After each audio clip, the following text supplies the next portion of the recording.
What's going on, brothers? Today we're going to be answering some questions from brothers in our free group, and these are questions that I know a lot of brothers that watch these videos have as well. So today I'm going to be specifically responding to a question on apathy and motivation. I'm going to read it out real quick. This brother says, apathy. How do you find the motivation to keep battling after you feel like you lost so much after a streak?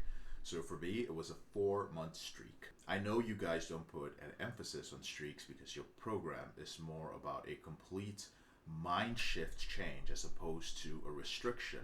But a lot of people use timelines as a measure of their success. And when it breaks, all that effort, time spent being conscious feels like it's left the window. Like with a conscious belief, feels like it's left the window. Let's talk about that for a minute.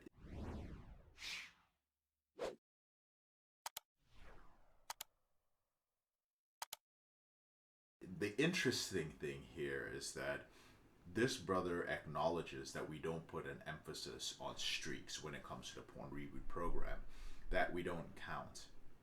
But then he says, like, you know what? But a lot of people, he didn't say him, he said a lot of people use timelines as a measure of their success. And when it breaks, all that effort, that time being spent, it feels like it's left the window. What this brother's problem is not overcoming apathy, and it isn't an issue of motivation.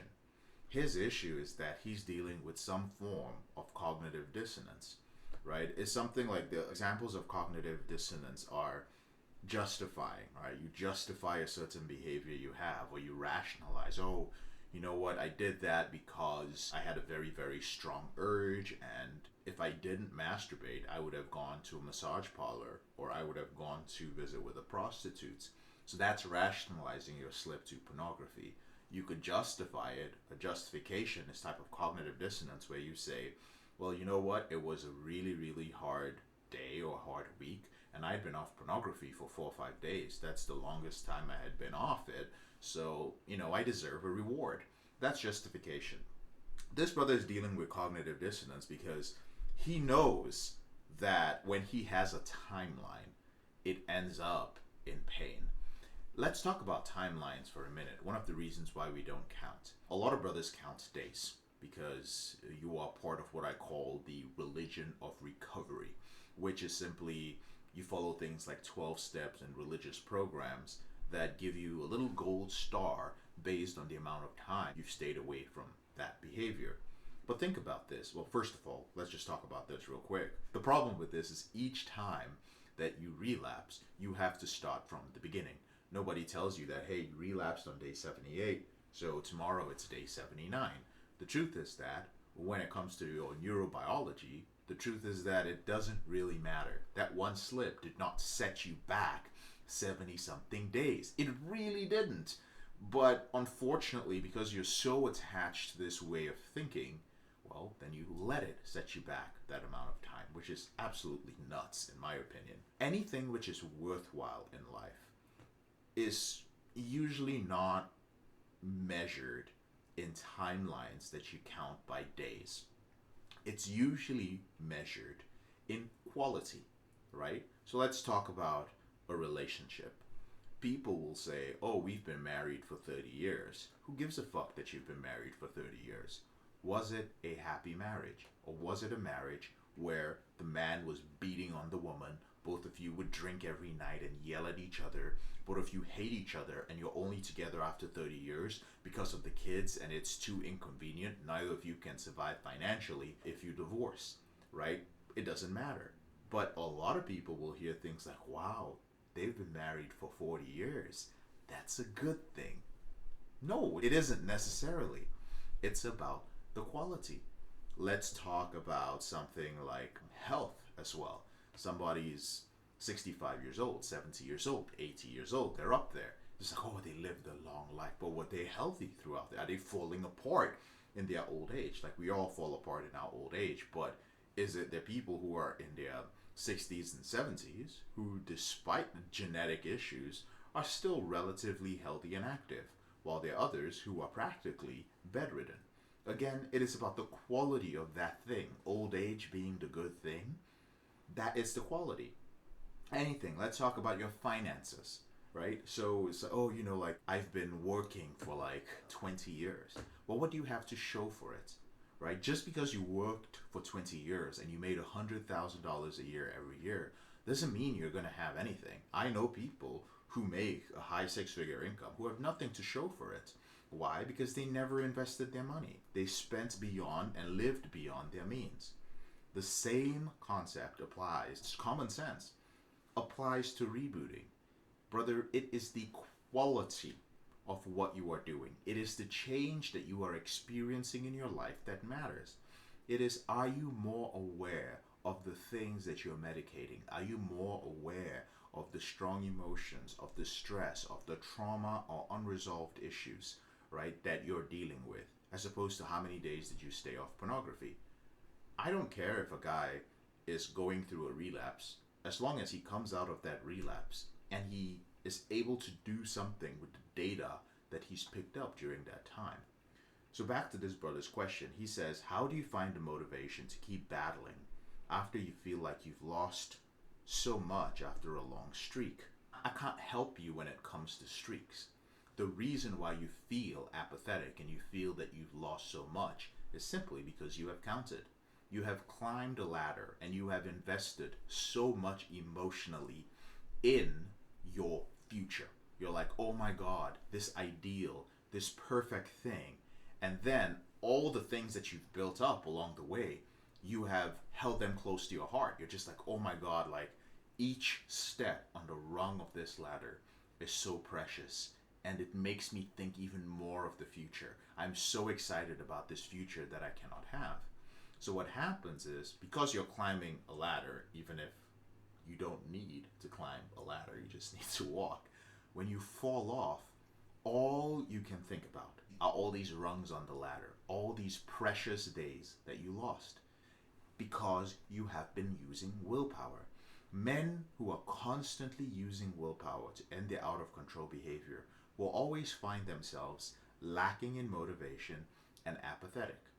Instead of counting days, my brother, please go ahead and count your wins. Even if you slip that day, right?